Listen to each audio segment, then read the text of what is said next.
अस्सलाम वालेकुम, welcome to Life is Simple. जल्दी से एक अदद कागज़ पकड़ लें और एक अदद पेंसिल पकड़ लें। अगर कागज़ और पेंसिल नहीं है तो चलो हम उसके बगैर गुजारा कर लेते हैं।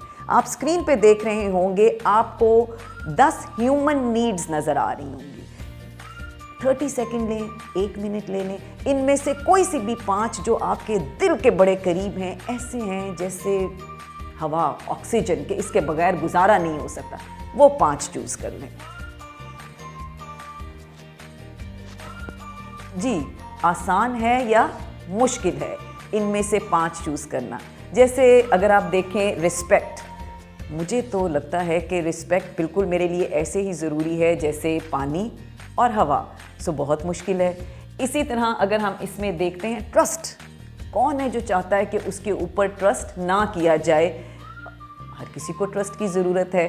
अच्छा जी, कंफर्ट, बहुत आसान है ये कहना कि चलो मैं कंफर्टेबल ना भी हूँ तो कुछ नहीं होगा, लेकिन जब 2 से 3 से 5 मिनट होते हैं तो फ़ौरन कंफर्ट का एहसास और उसकी ज़रूरत महसूस होनी शुरू हो जाती है। ये हैं 10 ह्यूमन नीड्स। मैंने आपसे कहा था 5 चूज़ कर लें। बहुत मुश्किल है इसमें से 5 चूज़ करना। क्यों? क्योंकि ये 10 की 10 हमारे लिए ज़रूरी हैं। ये नीड्स ली गई हैं एक होटल्स की बहुत बड़ी चेन है जिसका नाम है रिट्स कार्ल्टन। सर्विस में इनके स्टैंडर्ड्स को बहुत ही हाई माना जाता है। ये वहाँ से उनकी सर्विस बुक में से ली गई हैं। वो ये कहते हैं कि कोई भी इंसान, चाहे वो इंटरनल कस्टमर हो या बाहर से कस्टमर हो, उसकी सबकी यही नीड्स होती हैं। अब हम इसको देखते हैं कि मसला क्या आता है। हमारे आपस में जब हम लोगों के साथ ताल्लुकात बनाते हैं तो इन नीड्स का क्या लेना देना है? होता ये है कि जब मैं अपने आप को देखती हूँ तो मुझे लगता है कि भाई मुझे लगता है रिस्पेक्ट मेरा बर्थ राइट है, क्यों ना मिले मुझे रिस्पेक्ट, ये सोचने की बात है। लेकिन अगर मुझे अपनी किसी कॉलीग को या किसी टीम मेंबर को या किसी फैमिली मेंबर को रिस्पेक्ट देनी है तो मैं जज बन जाती हूँ। फिर मैं सोचती हूँ कि ये बंदा रिस्पेक्ट डिज़र्व करता भी है या नहीं। इसी तरह एग्जाम्पल देखें, ट्रस्ट, मुझे लगता है कि I am trustworthy, everybody should trust me. But जब मुझे दूसरे को ट्रस्ट करना होता है तो फिर मैं सोचती हूँ कि ये ट्रस्ट का वर्दी भी है या नहीं, कोई ऐसा काम इसने किया भी है या नहीं कि जिसकी वजह से इस पे ट्रस्ट किया जाए। अप्रिसिएशन, कौन है जिसको अप्रिसिएशन पसंद नहीं है? हर एक इंसान को, इवन जानवर को अप्रिसिएशन पसंद होती है। लेकिन जब अप्रिसिएशन देने की बात आती है तब हम जज बन जाते हैं, कंजूस हो जाते हैं।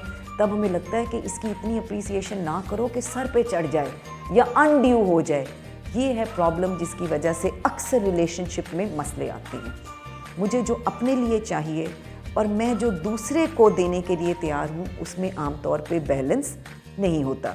मुझे हमेशा ये लगेगा कि हाँ, मेरा तो ये बर्थ राइट है, पैदाइशी हक है, लेकिन दूसरे को ये चीज़ें अर्न करनी है अपने बिहेवियर से। जिस दिन हम ये समझ लेते हैं कि जो मेरा राइट है वो दूसरे का भी राइट है, और अगर दूसरे को अर्न करनी है तो मुझे भी अर्न करनी है, तो हमारा ज़िंदगी को देखने का तरीका जो है वो बदल जाता है। जिस दिन वो तरीका बदल जाएगा, उस दिन समझे हमें एक बहुत बड़ा सीक्रेट मिल जाएगा हेल्दी, ब्यूटीफुल, बैलेंस्ड रिलेशनशिप्स का। सो नेक्स्ट टाइम जब भी किसी को मिलें तो अपनी ह्यूमन नीड्स का ज़रूर ख्याल रखें, लेकिन उसके साथ साथ ये याद रखें कि वो भी ह्यूमन है और उसकी भी नीड्स हैं। Thank you very much.